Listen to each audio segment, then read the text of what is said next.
Howdy physics lovers, example number 7.6. Show that the angular momentum about any point of single particle moving with constant velocity remains constant throughout the motion. So इस question में कहा गया कि मान लीजिए एक particle है जो v वेलोसिटी से एक पर्टिकुलर वेल डिफाइंड पाथ पर मूव कर रहा है। मान लेते हैं इस पार्टिकल की position at an instant of time p है और हमें यह प्रूव करना है कि इस पार्टिकल का जो एंगुलर मोमेंटम है वो कांस्टेंट रहेगा अबाउट एनी पॉइंट। कि हमने एक मान लीजिए पॉइंट डिफाइन किया O, अब पार्टिकल क्या करता है, अपनी पोजीशन चेंज करता है विद रिस्पेक्ट टू टाइम।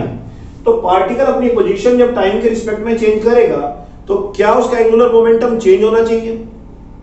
तो हमें यह प्रूव करना है कि उसका एंगुलर मोमेंटम पार्टिकल का अबाउट पॉइंट O हमेशा कांस्टेंट रहेगा थ्रू आउट इट्स मोशन।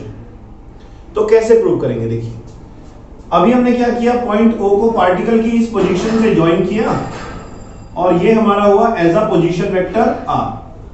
अगर मान लीजिए मैं O को ओरिजिन कंसीडर कर लूं तो P हमारा पार्टिकल है, ओरिजिन से पार्टिकल का डिस्टेंस जो भी होगा डिस्प्लेसमेंट वो हमारा पोजीशन वेक्टर होगा। अब हमने क्या किया, यहां पर एक परपेंडिकुलर ड्रॉ किया। Now this is a right angle triangle. अब ये एक राइट एंगल ट्राइंगल बन गया। मान लेते हैं यहां पर एंगल बना थीटा। सो इस ट्राइंगल में जो ये परपेंडिकुलर है OA, इसकी क्या वैल्यू होगी। तो देखिए sine theta is equal to perpendicular by hypotenuse. Perpendicular is AO and your hypotenuse is OP।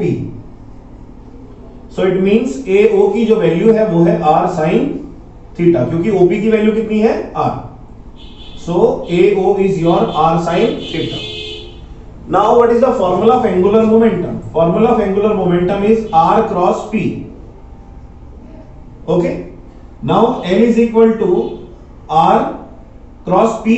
P हटा दीजिए, क्या आ जाएगा P sin theta। Cross product है ना, जब क्रॉस प्रोडक्ट में क्रॉस हटाएंगे तो यहां पर क्या लगाएंगे, sin theta। So ये आ गया आपका magnitude of L equal to RP sin theta।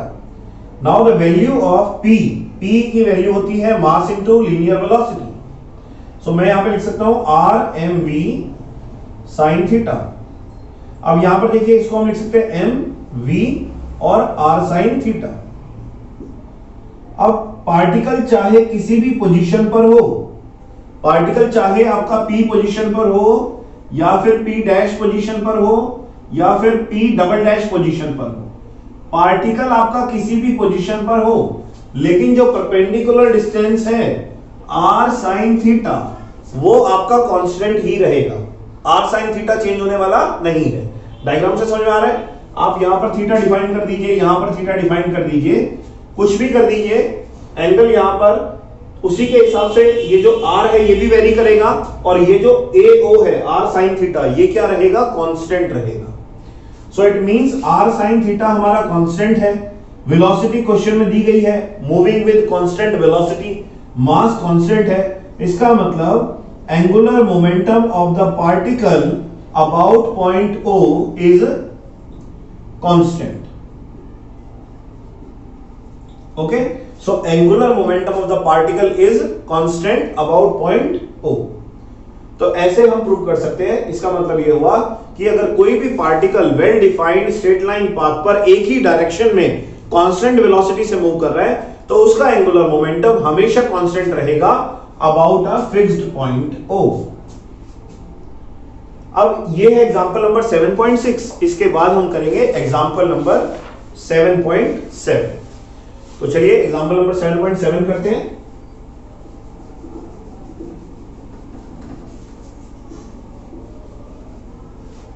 Example number 7.7.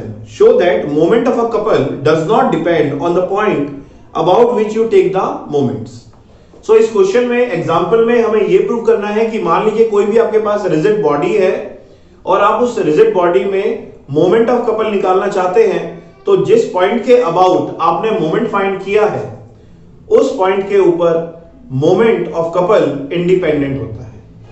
तो इसको प्रूव कैसे करेंगे, देखिए इसके लिए हमें सबसे पहले एक रिजिड बॉडी कंसीडर करनी होगी और मैंने एक रिजिड बॉडी कंसीडर की। इस रिजिड बॉडी को हमने नाम रख दिया ए बी।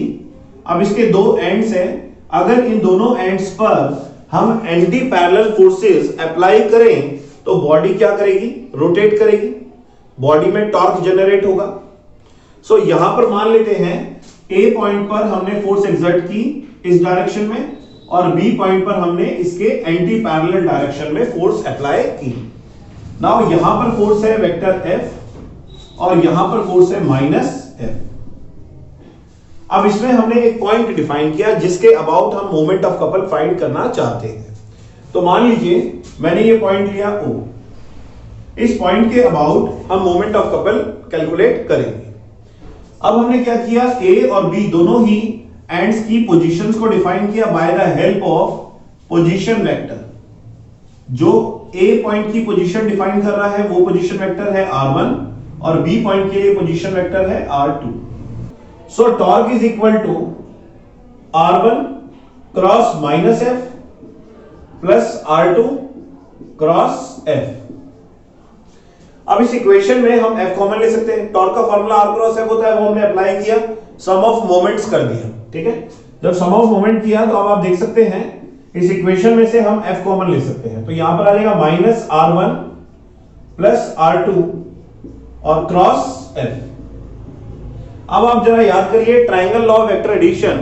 तो triangle law of vector addition में हमने क्या देखा, यहां पर आप रिजल्टेंट को आइडेंटिफाई कीजिए। तो रिजल्टेंट को आइडेंटिफाई करने का मेथड क्या है, जिसका हेड से हेड और टेल से टेल मैच करे। तो ये आप देख सकते हैं R2 जो वेक्टर है इसका हेड से हेड और टेल से टेल मैच कर रहा है। इट मींस यहां पर इस ट्रायंगल में R2 आपका रिजल्टेंट वेक्टर है और जो रिजल्टेंट वेक्टर होता है वो दूसरे दो अदर वेक्टर्स के सम के इक्वल होता है। तो यहां पर R2 रिजल्टेंट है, ये किसके इक्वल होगा, it is equal to vector R1 plus vector AB। So इसका मतलब AB की जो वैल्यू है that is equal to R2 minus R1, ये वैल्यू होगी। और R2 माइनस R1 हमारा इस एक्सप्रेशन में है, तो हम क्या कर सकते हैं, इस R2 माइनस R1 को वेक्टर AB से रिप्लेस कर सकते हैं। इससे हम इसे रिप्लेस कर सकते हैं। तो अब देखिए हमारा जो टॉर्क का फॉर्मूला आया, यहां पर जो वैल्यू आई वो क्या आई, AB क्रॉस F। तो AB जो है आपका रिजिड बॉडी की एक तरीके से लेंथ है और क्रॉस F हो गया। इट मींस इस पॉइंट O के ऊपर ये torque moment of couple depend नहीं करता। सो इट मींस हम बोल सकते हैं कि जो मोमेंट ऑफ कपल है about a rigid body for a rigid body about a point is independent on the fixed point. ठीक है, ये जो मोमेंट ऑफ कपल है इस रिजिड बॉडी का इस पॉइंट के अबाउट, ये इसके ऊपर इंडिपेंडेंट होता है।